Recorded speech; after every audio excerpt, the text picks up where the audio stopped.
amigos. So next part of the message is about what I learned. So I was just talking about projecting into the future. So the mind is such a funny thing. We have like tens of thousands of thoughts per day.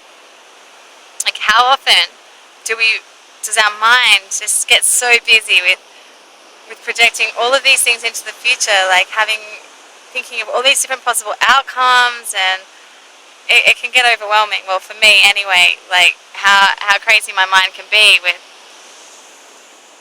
trying to figure out all the answers sometimes. And that's why I'm so into meditation, to really calm my mind, so I can have some peace from all that crazy goings on, like thousands of thoughts, like thinking what if this, what if that, and all of these projections.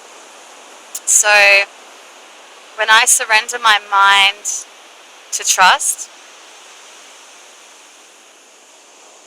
and just trust that there is a real divine intelligence, like I believe that my higher self is orchestrating things in union with God or the Great Spirit or the divine intelligence of the universe.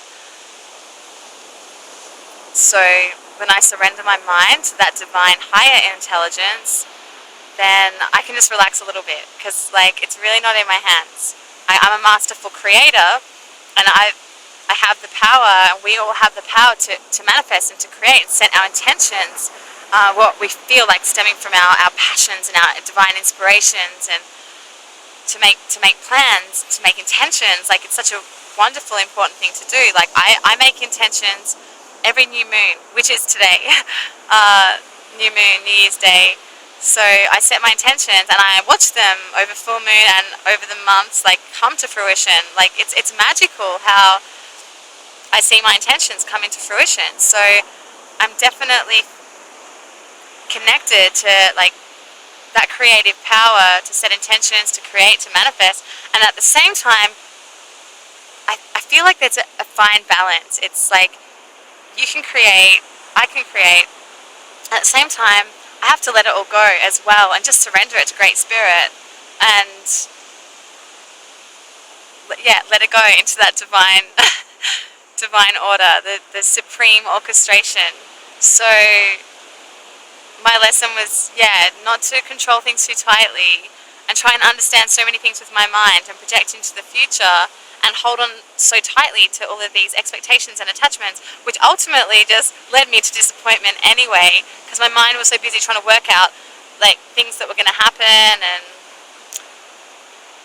so releasing expectations, projections, and just really relaxing and surrendering more into the present moment, into the space where I'm just really inspired and guided in each moment by my soul, by that higher intelligence that's guiding me.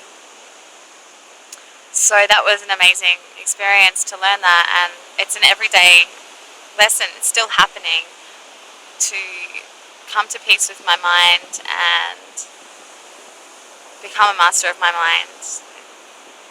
Really choose positive thoughts, choose powerful thoughts, empowering thoughts, and not choose to listen to the destructive ones, because there's a lot of them and they can cause disasters and they can take you on a downward spiral, those negative thoughts. So listening to them, observing them, being the witness to your thoughts, not completely identifying with the mind and the thoughts, just watching them and go, hold on, no, I don't choose to listen to that thought. I'm not going to go on that spiral. I'm going to choose something else, something a lot more empowering, something more positive for me. So the next one of the best lessons I learned this year, don't take things too personally. So I was amazed when I discovered in the last few months, more recently, how I've been taking things so personally my whole life. And now I can laugh at it. Like, oh my goodness, Azriel, it's not all about you.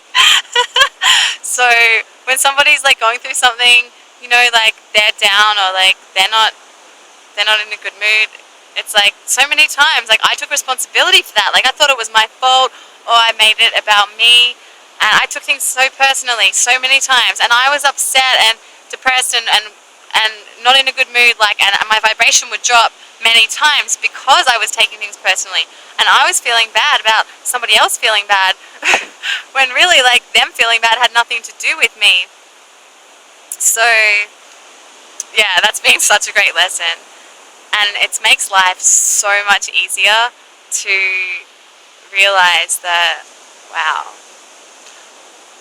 so much of what's occurring around me, like, it's actually not, it's not my problem, it's not my responsibility. And I guess I was taking on a lot of,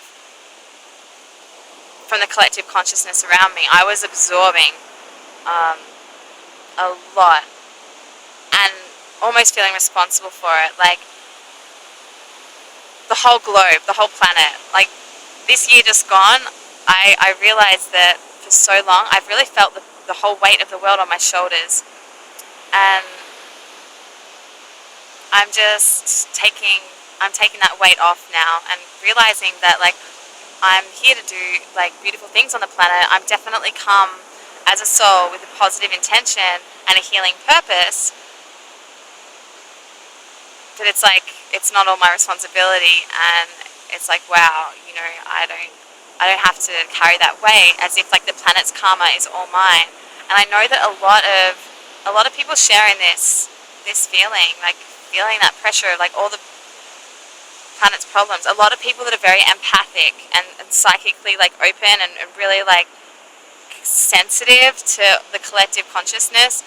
A lot of people could feel so much of the density and the things that happen on this planet.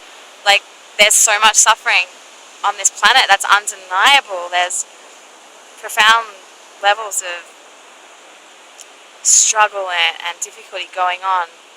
So a lot of people that I know are super empathically sensitive to that and pick up on it and feel things